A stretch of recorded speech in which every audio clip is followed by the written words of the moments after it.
Hi, Sammy here from Blue Staff. Just a quickie, we get asked quite a lot of questions. I'll just buzz through a few for you. This is all to do with getting asked on cannabis. I know what you lads are like. Right, here we go. Right, let's go for the first one. Why Coco? Right, well that's simple, innit? Let's go for a simple terminology. Let's just talk simple so everyone can understand. Right, we use Coco, basically, I've said this before in one of the last videos, it's miles better than soil, you don't get as many diseases, as many pest problems, more just everything, it's better for your roots. Right, anyway, that's in one of the other videos. Let's have a look again, what have we got here? Which Coco? Right, well, this is how you work out which Coco you need to use. Right. Work out your room, where you're growing.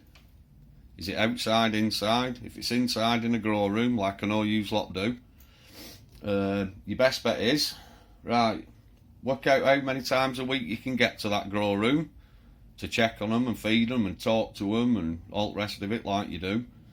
Touching them and smelling your fingers and all the rest. I know what you lads are like. Right, so let's just say for instance you can get there every day. You're probably better off using, well no, you're not even better off, it's just whichever version you like to use, you use. I'm not really bothered.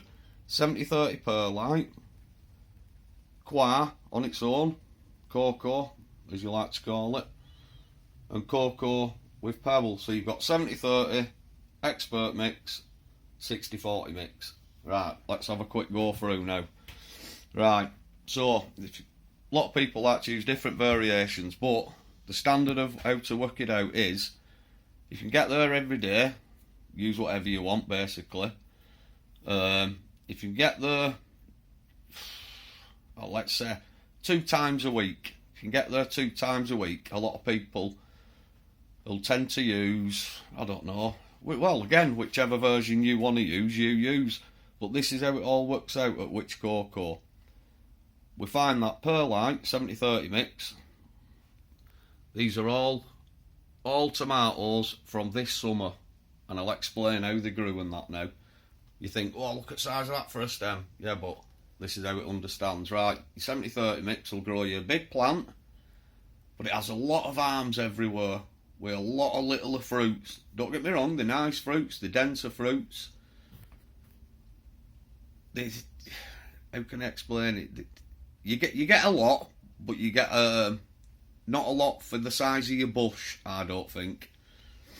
This is what we're trying to explain to people. Whereas in your other mixes, and I think that's because it's always a lot drier, your perlite mix. It always seems to be drier, no matter when you water it and all that. I'll explain that in a bit. Anyway, that's a lot drier when it's got perlite in.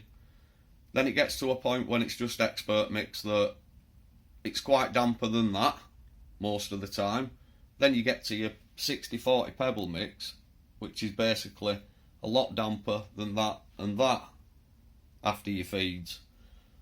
So in theory you could feed that every day.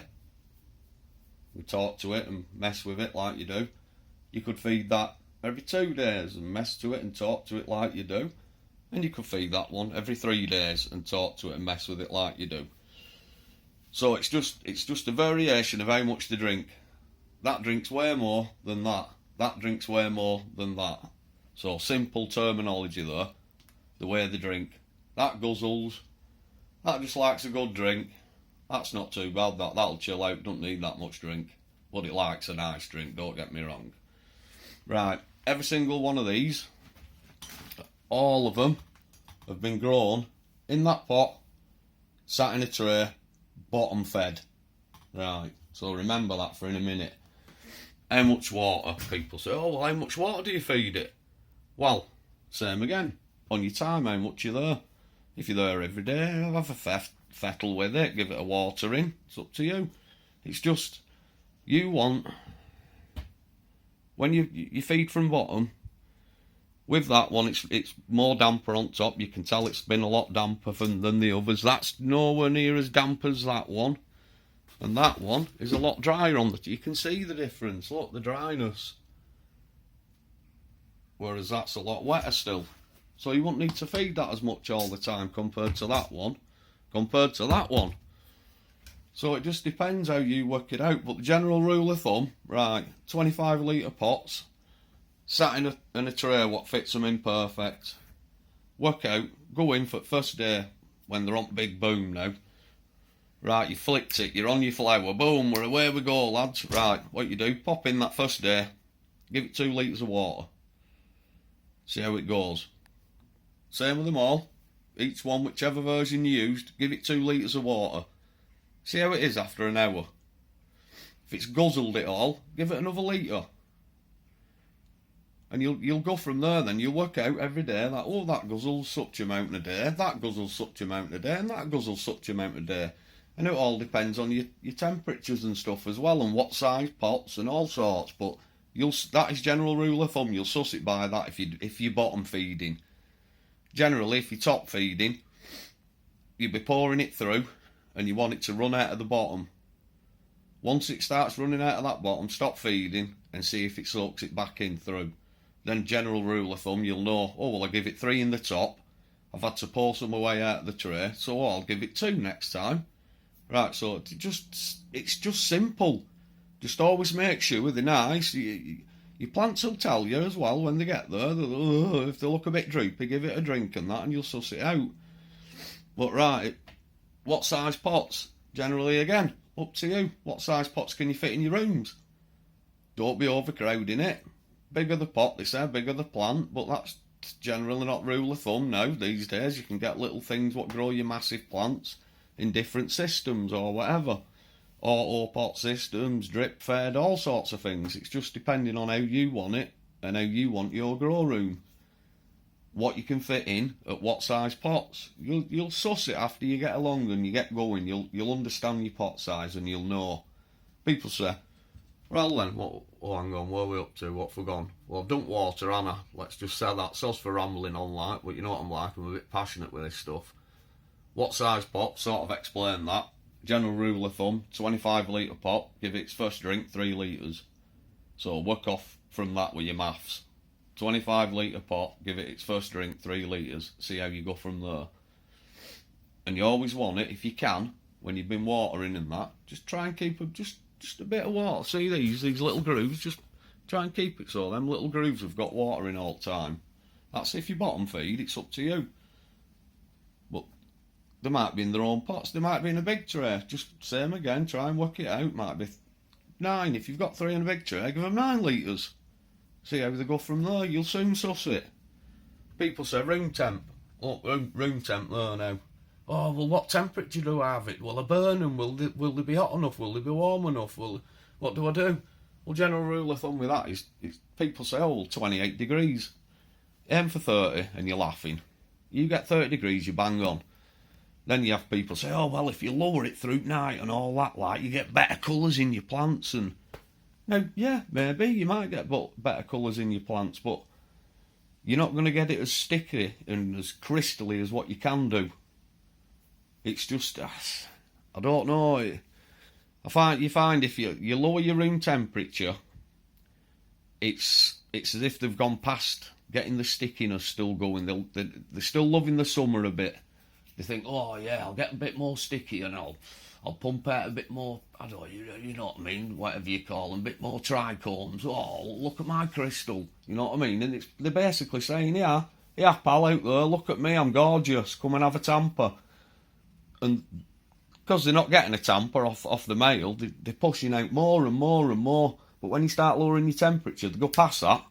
They go, oh, it's gone a bit nippy out here now. Oh, I'll stop pumping out all this stuff now, and I bet, it's going cold. Look at colours on my leaf going. Yeah, but yeah, you do get nicer colours. But general rule of thumb is, no, just keep it 30 degrees all the way. Right, where are we? Bottom feed or top feed? Entirely up to you. Just sort of explain then, didn't I? If you're going to top feed, just make sure it runs out, and as long as you've just got a little bit of wetness in bottom of tray completely all the time from your understanding of your watering and how much you need to water per day or per week, then just always make sure there's a bit of water, because then you sort of get, how can I put it? Well, in fact, let's do it this way. Let's do it. Let's move these, and I'll explain something now. Let's just move these. We can get going then. We'll show you. Right. Let's go from. Oh, soz, I've got him in way as well. The Blue Star, fat boy. Oi, say are you? Ha ha ha. Are you saying are you? Got camera. Sat there watching rabbit. He's nuts. Anyway, Coco, sit down, watch him, but don't eat him. Good lad. Keep an eye out. Good lad. Right. Let's get to perlite one. Let's get it up and get the root showing. See how all the root structures are. Stick it in this one. Right. Can we get it out? Yeah, here we go. Here we go. Let's have a look now. Right.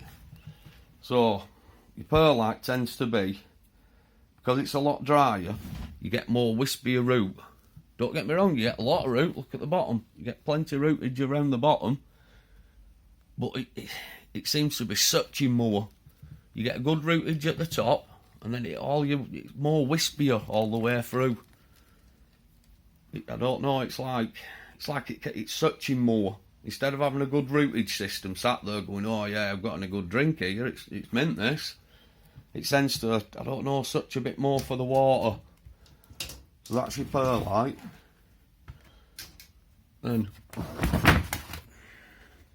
you've got your expert mix, which you can see straight away because it's got no perlite in it. You've got a thicker structure, and it goes further up as well, the structure of it. And as you get to the bottom, it's not as dense, like it's not been sucking as much. It's weird. It's hard to explain. Well, it's not hard to explain. It's because it's damper. Simple as. It's damper than that one all the time. Don't need to go sucking as much. Right, let's get the pebble one out for you. Stick that one back in there. Pebble mix. Oh, look at that. Oh. Right, your pebble mix. Very dense rootage. Quite hard to pull out and snap as well compared to your lighter structure on your lighter structure. What's on your perlite mix. Whereas that goes a bit thicker, but that is really thick because it doesn't have to go anywhere for as much water. It'll send out a couple of arms thinking, oh yeah, it's nice this. But so basically, that perlite mix, water mower, then expert mix, and your 60-40 mix. So simple as. Perlite mix needs drinking more. An expert mix, then you've got your 60-40 mix as your water ratio. Simple as. That drinks more than the others. Then you've got that one, then you've got that one. Simple as. Why buffered Coco? Right, we'll buffer the Coco because it's better for your roots. As soon as you plant either a cutting in or your plant starts getting established, it's easy for them roots to get going. It's already there, the nutrients are there, don't have to search as much. Once it finds it, and sometimes when you pour nutrients in your first batch, it's not clinging as good, till it starts absorbing it in better, it's not that good. And like I've said in the past as well, with some people's Coco, you don't get fibres anyway. Like this, it's fibrey. You want them fibres. They hold just as much nutrients as the other stuff. But whereas some of the Coco companies, they probably sell them fibres so they can make clothing or bedding or mats or whatever. I don't know whatever they make with it, whatever shit they make. I'm not really arsed, but at the end of the day, you want to get it with the fibres in. And some of these companies don't even have a string of fibre in it because they give you all the shit from the bottom. And it's annoying. This is why we started. How long does it last? Right, said this before as well in one of the videos. Go to the shop, you buy it, you think, yeah, it's mint stuff, that. How long do you know it's been sat there? Right, how long do you know it's been sat at the company? It needs to be going in the bag straight from the buffering baths. like these, straight from the buffering bath. It gets mixed with its pebble or its perlite or it's on its own, which entirely is up to you, whichever version you want. And if you don't buffer it, if you don't do it straight from the buffering baths, you bag it up. Right, general rule of thumb is these say, oh well, you get 12 months before you start having to add nukes for calcium and magnesium to be back into it because it's broke down. That's their way of saying, oh well, it's been sat in our yard for months. Then we got it off to Billy's shop. Billy's sold about 10 bags now in another 6 months. So yeah, so the bags what are left are just a bag of shit basically. You've got to start messing about now and adding nukes and trying to sort your snapper out because it's died off in the bag. That's why it should be going straight in from the buffering bath, mixed with its, like I say, pebbles, perlite, whatever you mix it with, whatever you want it mixed with. You mix it with whatever variation you find best, you mix it. But people say, why Coco? Like I said, it's just better than soil. You get better, bigger nugs. Because the air's going through the pot better and the water's holding better. Compared to soil, it packs down that much. The soil packs down that much. It's just... This, you can still get your hand through it and push through. It's... You know, on any version, you can still push your fingers through. Try doing that on soil when you've done your grow. It's solid. Absolutely solid. And you don't want it solid. That's why... Yeah, generally rule of thumb, it grows better in Coco. So, I don't know what else to say to you, but I can't explain any more in simple terminology than that for you. Like I said, how much water, we've explained that. On a general rule of thumb, 25 litre tub, give it 3 litres, see how you go. Room temp, keep it 30 if you can, better off. Not going wrong with that then. Bottom feed or top feed, entirely up to you. Why buffered? Because it's better off. You don't have buffered Coco and you're up shit creek because you're having to mix all sorts in it. And like I said, try and get it with the fibres in, man. Come on, these are having us well over. Selling fibres on and giving us the bits of shitty dust from bottom in a bag. And you think it's mint because it's dead light and you can carry it and all that. I don't want that shit. You know what I mean? Fucking making fucking thousands off us buying that shit. It's about time we got some good stuff. But yeah, you'll find with Coco you get denser nugs, bigger nugs, crystallier nugs, stinkier nugs. Just, it's the way forward, man, for you boys with that cannabis. I'm telling you now. Get yourself out of the soil. Well, I bet 70% of you are already out of the soil. Because this is way better than it. Like I say, you get more diseases in soil. It's just, you could waterlog it. If it dries out too quick, it doesn't soak up enough water, or you quick enough for you to sort your plant out if it's a bit droopy. It's just, and your plants grow so vigorously faster in Coco than they do in soil. Like, people like to cut the tops off their cannabis plants and let it shoot 2 more arms out. Do it in your Coco. Watch them knuckles on your arms, what it creates. And they'll love sucking that juice through, them knuckles, if you can bend your arms over. I'm telling you now. But you do that in soil, and you're waiting about 2 weeks for it to create a little knuckle. You want the big fat knuckles. Get it juiced right up to the tops. But yeah, I can't explain any more than that for you. And if you're wondering what them are, I don't know, my daughter pinched my sheet. I think personally she's an addict on Fortnite at the moment, so I presume it's something to do with Fortnite. So if you've all been stirring wondering what it is, that's my explanation. But yeah, general rule of thumb, get off the soil, get on the Coco, understand them simple rules. And you don't need to understand any more shit what they come up with or why it's this pebble from the such a creator and all. Yeah, whatever, mate. Whatever, we're not bothered about that. Just give us a simple terminology on your stuff, and half the time they can't because it's shit. But yeah, enjoy your growing as well, lads. Especially when you jump on the blue stuff, because I'm telling you now, you're going to love this fibrous stuff. You watch the difference it makes for yous. Oh yeah. And we found, like I said with the fruits, with the fruits on the tomatoes, that one grew a right big bush, and there were loads of tomatoes on it, loads, but they weren't as big as the tomatoes what were on the expert mix. But the expert mix didn't grow into as big a bush and didn't have as many fruit. So I presume it's the same method with you boys with your cannabis. So in theory, when you're on the perlite, it'll grow you a massive bush with loads of little nugs all over it. You'll be trimming that for hours with little nugs and that, but don't get me wrong, stinky little nugs and that. And sometimes that's better because you can spread your arms, like I said, bend your arms over, snap your knuckles, let the little points come up, and they'll create heads. The highest point you can have on your cannabis plant will be the main. It'll tell it, oh, that's my new main head. You snap two arms over, and a little arm what's come up above them will think, oh, I'm the new main head, and it'll start creating a new head. So keep them as level as you can, and watch your fruits what come off them. It's amazing, man. But yeah, same rule of thumb with you boys, like I say. But the rootage on them is unbelievable compared to what you get in that bag of crap you buy. And I don't like naming companies and all that, so all yous out there who've used them, you know exactly what I mean. There's no fibres in it, it's dead dusty. The first watering you give it, you're like, wow. Alright, I'll give it 3 litres like he's told me on that film. You know, don't get me wrong, it might not be my stuff, blue staff. But you think, right, I'll give it 3 litres like he said.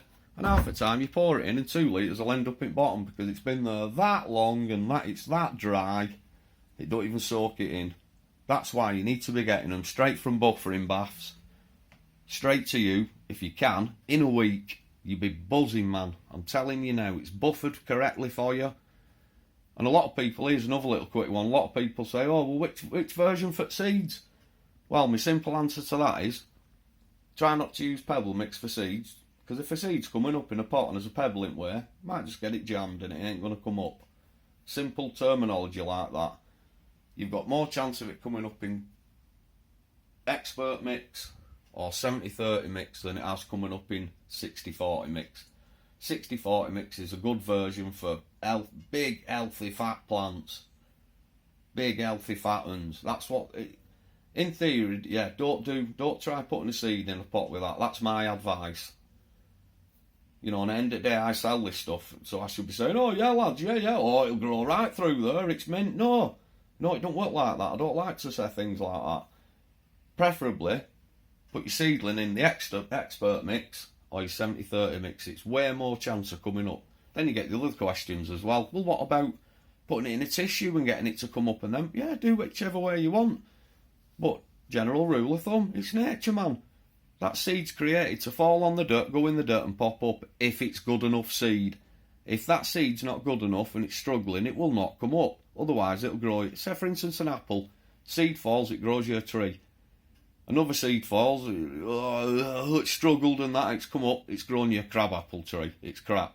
So when you put it in that paper towel, that wet tissue and that, you're trying to force it out. When in nature, that one probably wouldn't have even tried coming out. So you've ended up with a crap plant now. So general rule of thumb is, just put your seed straight in your soil, lads. Straight in your damp soil, and you'll be laughing. They'll pop up in a week, don't worry. The ones that want to come up will pop up in a week. Don't be scratching at the top, checking and panicking. Just leave them to it. But they will come up in a week, believe me. But yeah, rule of thumb, don't use pebble mix for your seedlings. Try and use your 70-30 or your expert mix. Simple as. Anyway, I'm off skis. I'm going to have some scran and that now. I'm starving. And I'll probably see what other characters she's drawn. I'll show you next time on a video. But if any of you know what characters them are meant to be, just let us know. There we go. They've got to be Fortnite then. You lads will know out there, you're all game heads when you've had a chong. Right, anyway, see you in a bit. Sammy's going now. Thanks a lot for watching anyway. See you later. Blue staff out.